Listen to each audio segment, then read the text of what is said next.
இனிய வணக்கம் உறவுகளே. ஒரு திருமுக்கூடல்னு ஒரு கிராமம். கிராமமே பார்க்க அழகா இருக்கும். ஒரு பக்கம் ஒரு பெரிய ஆலமரம், ஒரு பக்கம் பாலாறு. பாலாறு தாண்டி ஒரு பெரிய மலை மேல ஒரு கோயில். அந்த ஊர்ல, அந்த திருமுக்கூடல் கிராமத்துல ஒரு பெரிய பாஞ்சாலி அம்மன் கோயில்ல பெரிய விழா நடக்குது. விழான்னா சாதாரணமா இல்லைங்க. எல்லா 5 கிராம மக்களும் அங்க கூடுவாங்க. அவ்வளோ கொண்டாட்டமாக்கும். சின்ன பசங்களாம் அவ்வளோ ஜாலியாக இருப்பாங்க. வெளியூரில் வேலை செய்கிறவங்க எல்லாம் லீவு போட்டு இங்கே வந்துடுவாங்க. வளையல் கடை என்ன, ராட்டின் குடைராட்டம் என்ன, அது என்ன, இது என்ன, ஆட்டம் என்ன, பாட்டம் என்ன, புலியாட்டம் என்ன, கொண்டாட்டமாக இருக்கும். அந்த ஆட்டம் பாட்டத்துக்கு பார்த்தீங்கன்னா காலட்சேபம் நடக்கும். ஒரு பெரியவர் பேசிட்டு இருக்காரு.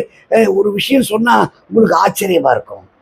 உங்களுக்கு சொல்லட்டுமா நான் என்ன அப்படின்னு அவரு ஆன்மீக சம்பந்தமான விஷயங்களை பேசிட்டு இருக்காரு. ஒரு பக்கம் பார்த்தீங்கன்னா வந்து நெருப்புமிரிக்கான விழாக்களுக்கு விழா ஏற்பாடு நடந்துட்டு இருக்கு. ஒரு பக்கம் பால் குடம் சுமந்துட்டு போய் அம்மனுக்கு அபிஷேகம் ஆராதனைகள் எல்லாம் பண்ணிட்டு இருக்காங்க. மிக சிறப்பாக நடந்துட்டு இருக்கு. என்னமோ தெரியல, ஒரு முனுசாமி ஒருத்தன் தண்ணி எண்ணெய் போட்டான்னு தெரியல, சைக்கிள் எடுத்துக்கிட்டு ஓட்டுறது, தலைகீழா உருட்டுறான், பண்றான், என்னென்னமோ வித்த காட்டுறான். அதுல அவனுக்கு கொஞ்சம் அகம்பாவம் அதிகமாகி போச்சு. அவங்க இருக்கிற ஜனங்களை பார்த்து கேட்டாங்க, இங்கே யாராவது ஒரு ஆம்பளை இருக்கீங்களா? இருந்தா வாங்க பார்க்கலாம். நான் செய்கிற மாதிரி வித்தை கேட்டு காட்ட முடியுமா? நான் செய்கிற மாதிரி சைக்கிளில் காட்டுறதுனா பரவாயில்ல, வேற ஏதாவது வித்தை இருந்தால் காட்டுங்க பார்க்கலாம். ஒரு சிவஞானம் ஒரு பையன், சின்ன பையன், அவன் போய் சொன்னான், அண்ணா முன்சாமிண்ணா, நான் சொன்னா ஒத்துக்கிறீங்களா? ஒத்துக்கிறேன் அண்ணா. நான் கண்ணை மூடிட்டு செய்கிற வேலையே நீங்க கண்ணை திறந்துட்டு செய்யணும், அவ்வளவுதான். அவ்வளவுதானே, செஞ்சுட்டு போறேன். போட்டி ஆரம்பிச்சது. ஜனங்கள்லாம் எல்லா கடையில இருந்து ஜனங்களையும் கூட்டி போச்சு. பெரிய கூட்டம். பையன் ஆத்து மண்ணை எடுத்தா, கண்ணை மூடிட்டா, 2 கண்ணையும் அப்படியே கொட்டுறான். கொட்டிட்டு, அண்ணா இப்போ உங்க டர்னு, நீங்க கண்ணை திறந்துன்னு செய்யணும்னா. ஐயோ, கண்ணை திறந்துன்னு மண்ணை போட்டா கண்ணு என்ன ஆகும்?